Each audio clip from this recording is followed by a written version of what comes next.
This is extremely devastating to look at. This woman has her ultrasounds lined up, baby clothes. She was prepared for the birth of this child. And tragically, her baby was killed intentionally through abortion. There was some interesting research done by the Charlotte Lozier Institute, and they found that the reasons people have late-term abortions are very similar to the reasons people have abortions earlier in pregnancy, except with a delay in pregnancy testing generally. So you'll hear stories like, the only time a late-term abortion would ever happen is because the mom is dying and they had to do that, and that's actually not accurate. The reasons typically women are having late-term abortions, women like this lady who's got her strand of ultrasound, she's got the baby clothes picked out, and she's getting close to the date of delivery at a very late term.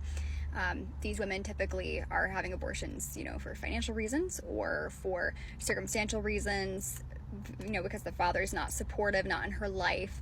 There may be the case of her child having an anomaly, so a diagnosis in the womb that can be very hard to encounter, like the baby having, trisomy or Down syndrome, but those are not a license to be violent against a person and kill them, right?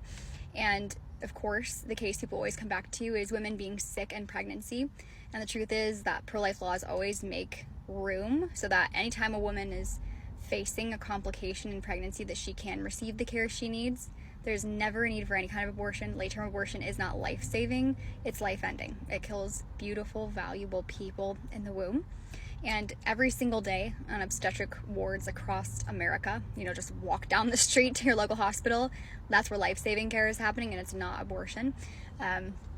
It's when moms are facing a health crisis and doctors decide to go into the OR, and we're going to have an emergency C-section. These C-sections, from the time of an incision in the mother's abdomen, it takes 2 minutes to deliver what was a fetus, to neonate, now born, to separate mom and baby. If there is an emergency, there's absolutely a way to do that medically without causing harm intentionally to the baby. Sometimes these early deliveries happen, and tragically the baby may pass away still after the birth, but there's such a world of difference between the act of intentionally killing that child with drugs and, taking a syringe full of these poisonous medications, inserting it into the baby in the womb, and that's feticide is what that is, and it's something done often in these late-term abortion procedures. And there's such a difference between doing something like that, trying to violently kill them, dismember them, or to go into the OR and to have an emergency C-section.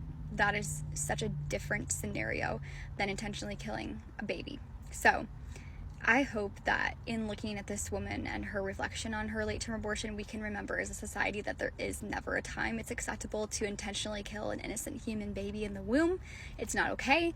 It's done, approximately 3,000 times a day in our nation, in America, and it must be brought to a stop. There is nothing that justifies violence against a child, and that includes if that's a baby with a disability, like Down syndrome or something like that, which is a common reason why these babies get destroyed. It's not just, and it is absolutely not merciful to kill someone because they have a chromosomal abnormality. Those people are extremely valuable and important to our society. They bring a lot of joy and a lot of love, and even if they have a very medically complex life, what is the medical system supposed to be for? There's no point in the medical system existing if it's not willing to help and serve people. And so I hope that mothers are able to change their perspective that if their child is medically complex and has a chromosomal abnormality, which I don't know if that's what this mom was facing or not, that there are those resources available for those children, and it's never right to act violently against them. So late-term abortion must be stopped. It's happening thousands of times every year in America, but also every form of abortion, including early abortions. It's all a human rights atrocity, and it must be stopped.